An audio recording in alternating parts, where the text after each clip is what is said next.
Era seară liniștită cu cerul senin, când fu cina pregătită Fiului Divin. El veni cu ai săi la masă, la locul gătit, și cu o voce duioasă astfel l-a grăit: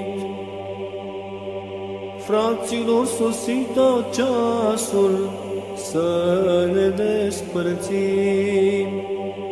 Voi să nu pierdeți curajul, căci iar am să vin.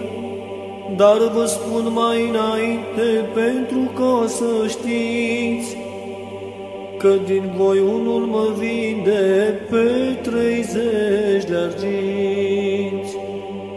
Atunci toți se îndreptară către învățător și pe rând se întrebară care-i trădător.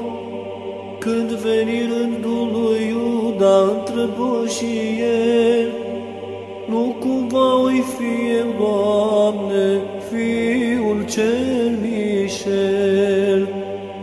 Tu ești Iuda, zise Domnul, du-te mai curând.